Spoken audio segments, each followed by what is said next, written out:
spreading the glory of the Imperium atop glorious tank tracks.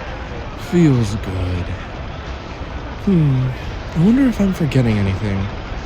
No, must just be my imagination. Wait. Tracks. Trains. Wait! Stop! Stop the tank! Stop the tank! Oh, at last. Hello everyone, this is Project Evan for part 7 of Last Train Home. It has been so long, and I am very sorry. I believe part 6 was in mid-December? It's been nearly 3 months.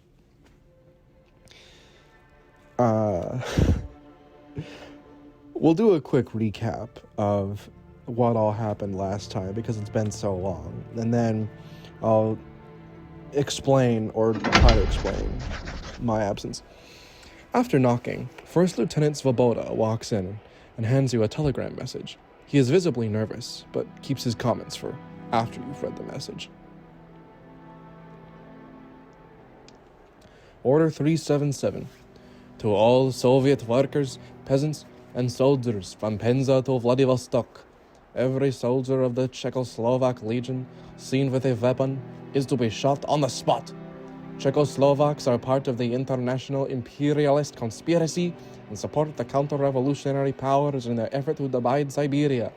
Every Legion train with even one weapon on board is to be seized, and all Legionnaires are to be arrested. A reliable force is being sent to crush and punish the insurgents, but Czechoslovak Legionnaires that give up their weapons will be treated as brothers. Not a single railroad car with Czechoslovak Legionnaires may go any further east. Anyone who assists the Legionnaires or lets them through will be considered a traitor and will be severely punished. Trotsky. Major, we found this in Penza. By the date on it, it was sent out before we even arrived in Moscow. Major Gazdik was right. They never intended to keep their word. Morozov is a crooked, lying bastard. Got that right.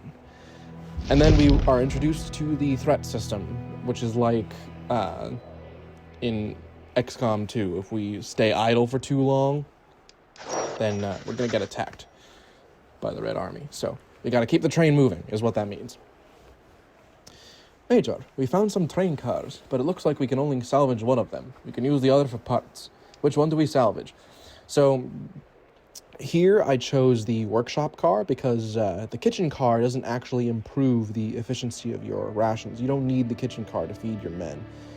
Whereas the workshop car can be used to make ammunition, which we are consistently using ammunition. And when we get our artillery car, we can use the workshop car to make howitzer shells for the howitzers that are going to be mounted in our artillery car whenever we get that. So, anyway, my absence. To keep it short, after the 6th episode, Warhammer 40,000 Rogue Trader came out. I'm a huge fan of CRPGs, and I'm a huge fan of Warhammer 40k, so I got a bit distracted with that, as you could tell from the intro. And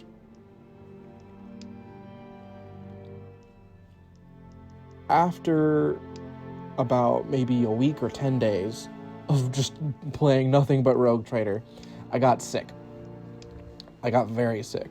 And my voice for a solid 5 days, maybe more, maybe less, was just gone.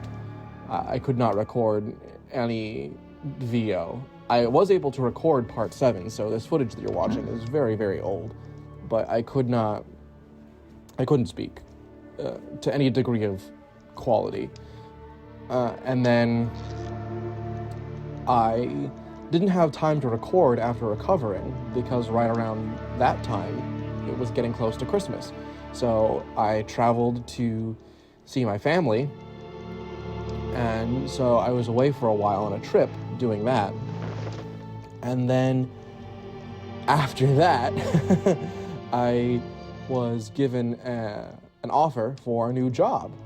And this was a job that I was very excited about. So after I accepted that job, I needed to consolidate my priorities. You know, a new job, a new full-time job. It takes a lot of time, go figure. And especially in my case, for the first part of any new job, you want to keep distractions to a minimal and be as present as possible until you can ascertain the workload, and then make room and make time for your hobbies around that so that your primary professional obligations are met. So finally, after however long, 2+ months, I have the both the energy and the motivation at the same time to do YouTube and continue pursuing the series. So here we are, and it's great to be back, and I can take this time to re-kick myself for the massive bungle that I pulled in part 6, where for the whole last 6 episodes, I hadn't been spending anything on upgrades.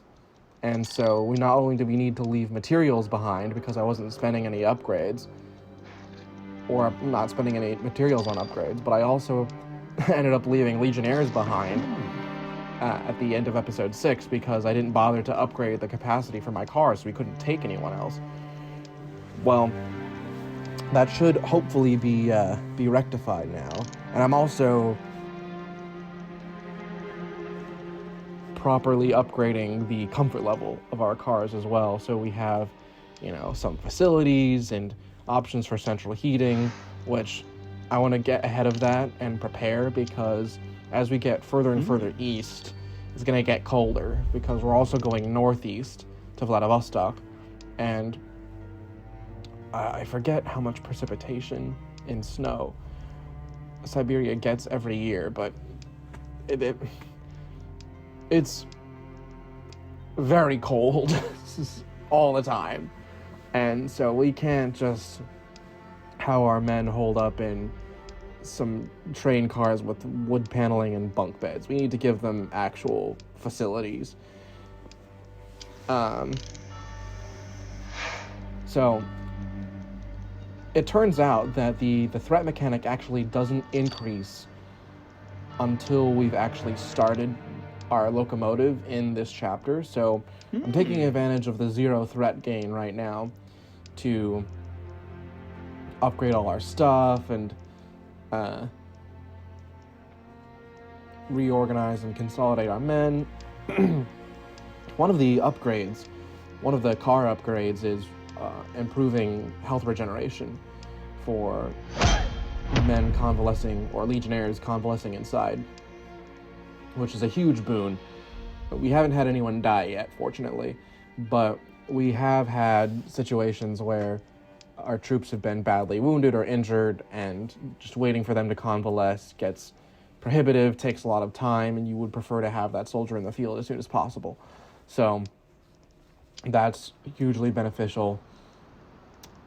So we're gonna crew our train, and we're finally gonna get moving again. Oh man, it feels so good to be doing this series again.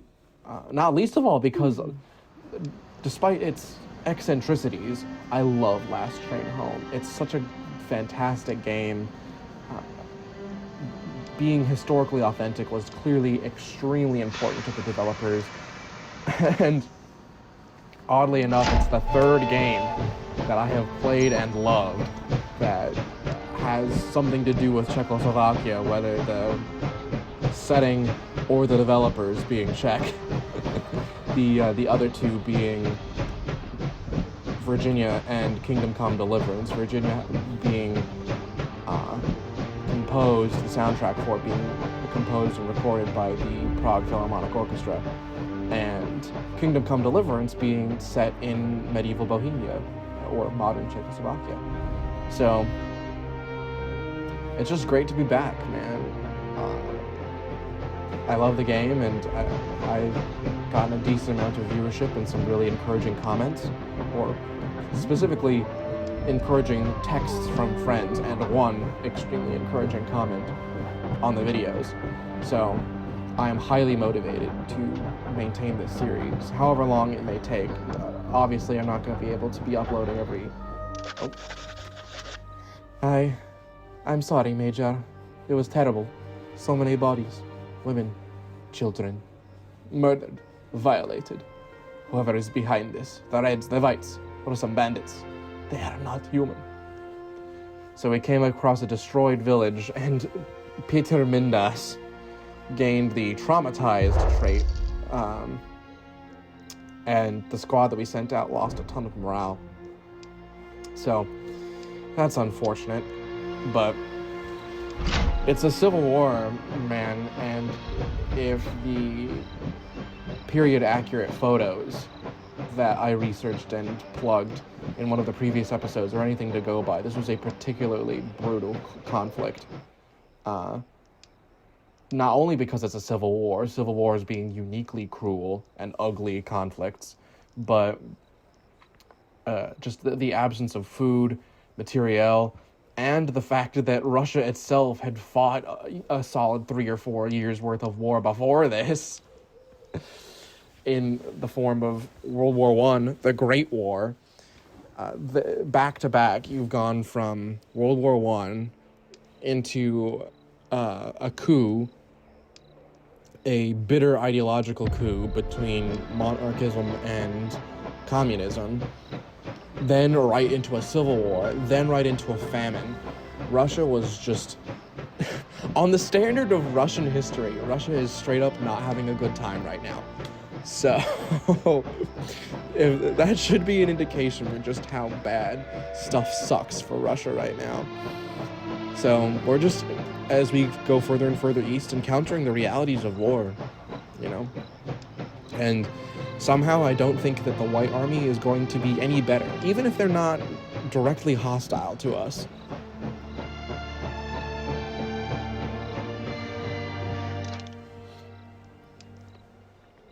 Alright, so this whole phase of the game, the train and gathering resources, like I have done in previous episodes, I'm going to do a quick cut, and then I will show you guys anything notable that happens, and then we will come back when we either hit a mission, or, as I said before, when something noticeable in the overworld resource gathering phase occurs. I suspect that this episode will be quite short for that reason, but it's not a big deal. Anyway, we're going to do a cut, and then I'll see you guys when something of interest occurs. A Beggar's Story. Great danger awaits on your journey ahead. This is so... A surprisingly strong voice comes from a beggar you encounter on the road. He is pointing at you with his skinny hand. Unexpectedly bright eyes are staring at you from behind his messy and dirty hair. So I decided to listen to his warning. Oh, the Reds are hardly any trouble compared to the predicament of the dark forest and its secrets. And she is right in your path, looking for the homeless ones, like yourselves. Aren't you the homeless one? This whole country is my home, you fool. Where is your home? He's got a point. Will you spare some food for a piece of advice that might help you on your journey? It's only 2 food, so I gave him the food. In the woods, a place of horror lies, on a bird's leg. Its shack runs around where Baba Yaga, wretched and old, resides. Beware her offer of a place to stay.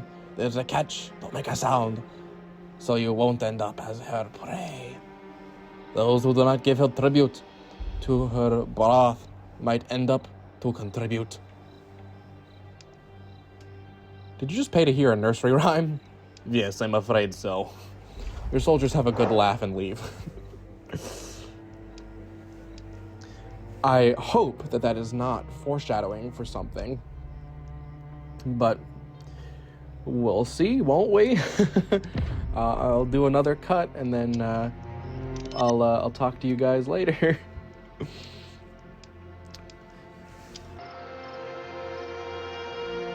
Can faith be neutral? Your squad reached a church on a hill. Bright blue walls, freshly painted, were mixed with white decorative elements and wondrous golden turrets. I must admit, they do build wonderful churches. If only they could also follow the commandment, thou shalt not kill. Well, ordinary people do. The situation was affected because Antonin Kura is religious. You know there is a difference in the religious teaching between killing in general and killing in warfare, right? What is the difference? There is a right to defend yourself, but the details depend on what religious teachings you were brought up with.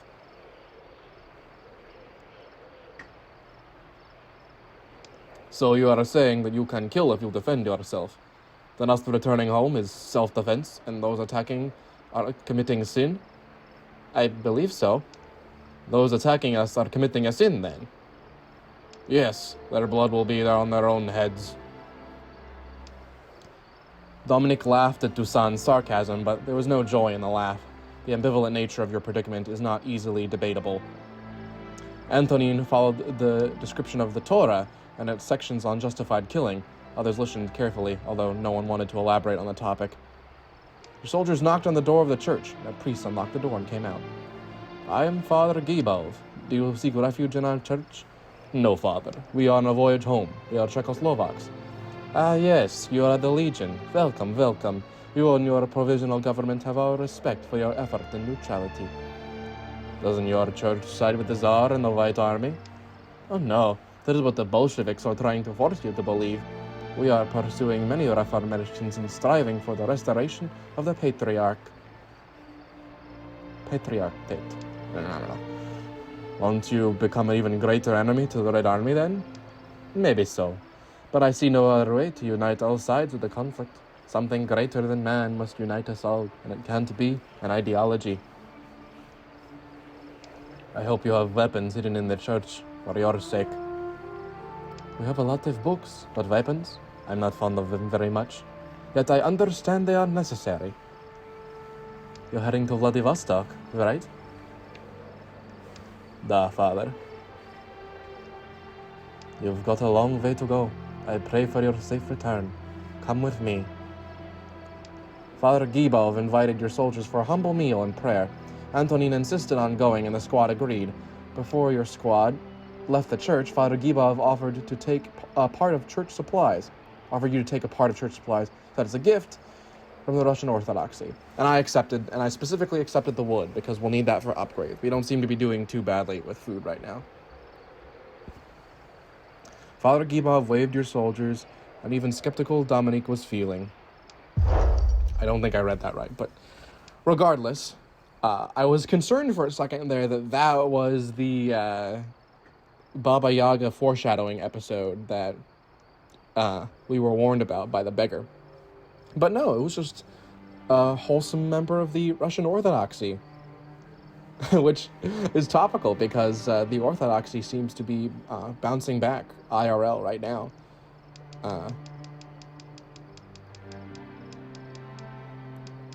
Yeah, I'm just trading for some LMG ammo because if you guys don't remember from previous episodes, we tend to use a lot of LMG ammo every mission, so that's definitely a nice to have, especially if we don't need to craft it. Alright, so as I've said before, we're going to do a cut, and then we'll come back when there's either a mission or an interesting event. So we're in the Kazan train depot, and it says that someone is waiting for us. There's no turning back. Confirm. After you arrive in Kazan, you get off the train as usual to oversee the work, replenishing water and all the necessary checks. You're in the middle of the inspection when the soldier you were speaking to suddenly stops, clears his throat, and straightens his uniform while looking behind you. Vera Moretti. Private Merciful Sister Vera Moretti, reporting for duty, Major. The soft, melodic voice of a young woman is surprising as her visage. You see a well-put-together woman with a very refined demeanor. She wears a rather curious uniform, a legionary one, with the symbol of the 3rd Hospital, a medal for bravery in battle pinned on her chest. Where's the rest of your battalion? She looks a bit embarrassed by the question. The rest of the mythical battalion seems to have deserted, Major. What? They hated the food, Major. Mostly the dumplings. So, again, being very wary of the warning of the beggar, I just don't really know what to make of this. The joke with the dumplings seems a little odd. I find it hard to believe that the entire battalion deserted, let alone the entire battalion except for her. So, I'm just trying to figure out what to make of this.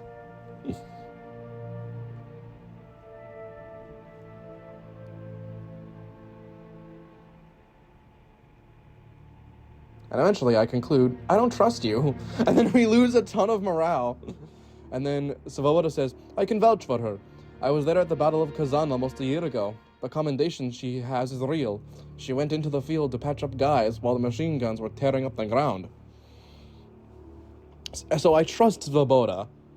I did what I had to. Thank you for that. Martin wouldn't be alive if it wasn't for you. So, considering that one of my senior officers is going to vouch for this woman, I let her join us. And then we gain all that morale back. We gain a little bit of resources. Quest completed. One sleeper at a time. Go ahead and get to Kazan. Neskušenost našeho velícího důstojníka vyšla brzy najevo. Morálka jednotky trpěla a konflikt, který kolem nás zuřil, nám s každým dnem bral naději. Některým z nás dokonce připadalo, že v zákopech bylo líp. Ten strach nás prostě neopouštěl. Ani touha po návratu do vlasti, ani naše odvaha. Proto jsme zastavovali a zachraňovali ostatní legionáře, kde to jen šlo, i když nás to stálo hodně. Vůdci našeho národa však stále zdůrazňovali, jak důležité je zůstat neutrální, ale na druhou stranu nám nařizovali zajišťovat vojenské cíle. Často, abychom pomohli bílým. Pomalu mi docházelo, jak je naše postavení marné. Zachovat nestrannost už zkrátka nebylo možné. Když se na to dívám zpětně, nechtěl bych nést břímě zodpovědnosti jako náš velitel. Ten hlad, hněv a zoufalství tolika životů bylo těžké ustát. Stejně jako ty boje, které se táhly a neutuchaly. Bouře nad neklidným lidským mořem. And there we go. That's the section of Penza to Kazan. We have yet to encounter the White Army, but it seems that if we do, that it will be a welcome change, because the White Army actually supports Czechoslovak sovereignty. So with that, I'm going to conclude the episode here. Very short one, but hopefully the start of some newfound momentum as we, properly continue the series. I just want to extend my sincere thanks for those among you viewers that have been with me from the beginning and were, willing to stick around and watch this video after my long hiatus. If you're new here and you're watching this video for the first time, welcome. I'm so happy to have you. You're probably going to feel a little lost unless you go back and watch the beginning of the series. But big things are coming, both for Last Train Home and for the channel itself. Having great adventures in video games and exploring what they are and what they mean, that's my thing. So I'm looking forward to exploring that together. Thank you so very much, and have a wonderful day. Farewell.